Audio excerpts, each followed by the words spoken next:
Welcome back to the Ancestral Findings Podcast.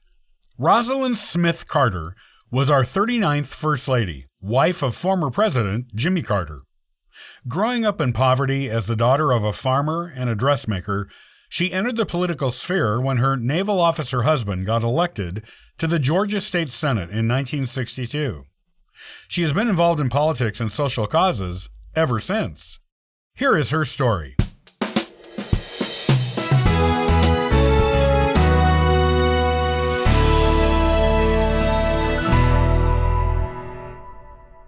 Our 39th First Lady, Rosalynn Carter, was born Eleanor Rosalynn Smith on August 18, 1927, in Plains, Georgia.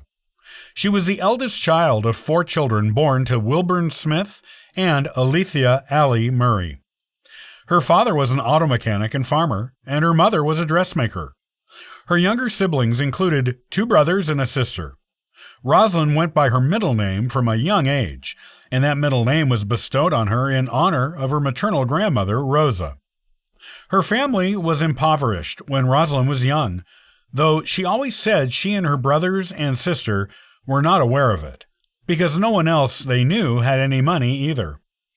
That meant, as far as she and her siblings were concerned, her family was well off, or at least no worse off than anyone else in their community or family.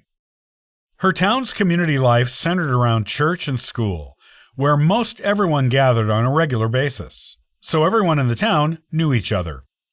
She grew up playing with boys, as there were no girls her age on her street, and thus was a bit of a tomboy.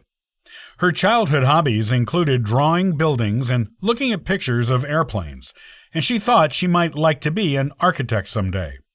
However, life had other plans for her, as it often does with people, and her childhood, in her own words, came to an end when she was 13 and her father died of leukemia. Being the oldest child in the family, Rosalynn had to take responsibility for helping her mother to raise the younger children after her father was gone, and also had to assist her in the dressmaking business to bring more money into the household.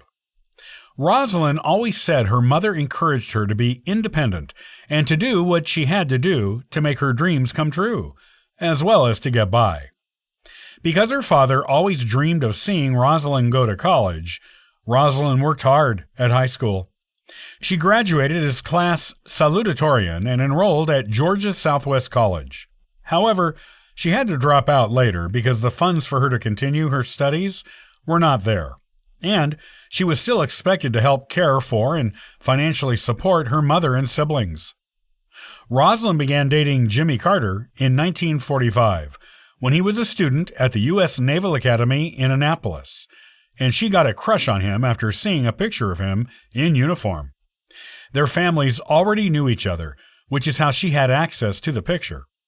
Rosalynn allowed Jimmy to kiss her on their first date, which was the first time she had ever allowed this to any other date. By February of the next year, Jimmy had proposed, and Rosalynn had accepted. They kept the upcoming marriage a secret because Rosalynn didn't want to tell her mother she had chosen to get married rather than continue her studies. Before meeting Jimmy, Rosalynn had planned to study interior design at Georgia State College for Women, but getting married canceled those plans, as women did not continue going to school after getting married in those times. She and Jimmy married on July 7, 1946. After marrying, Rosalynn and Jimmy had 3 sons and a daughter.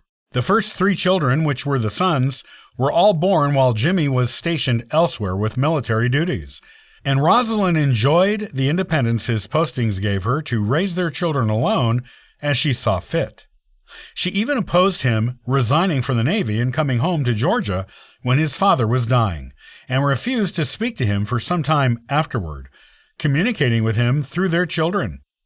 Eventually, she reconciled with him, and they became a loving, close couple.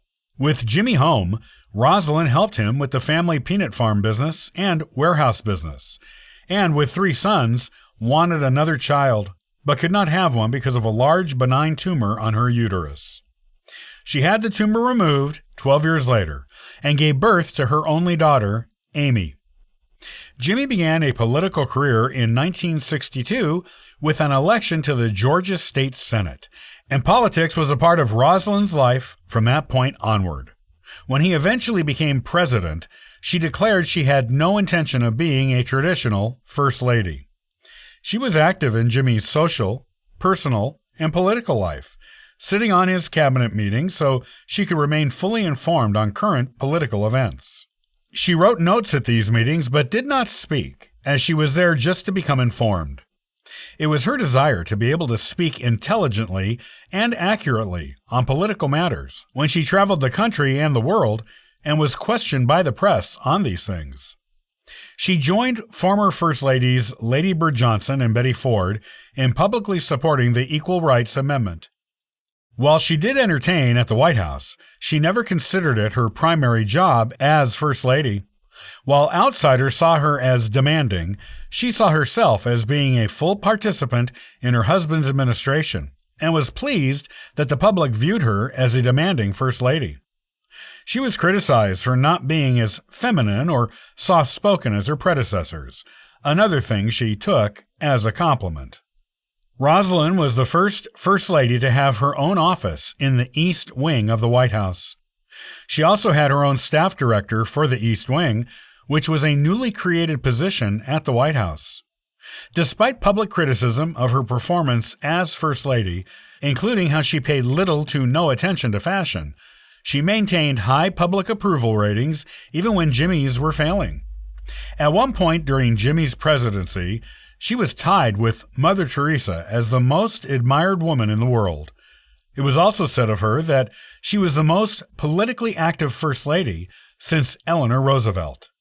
Rosalynn continued to be active in politics and social causes after leaving the White House and continues to be active today, helping her husband Jimmy with his much-publicized volunteer work for Habitat for Humanity. Upon the death of former First Lady Barbara Bush in April of 2018, Rosalynn Carter became the oldest living former First Lady.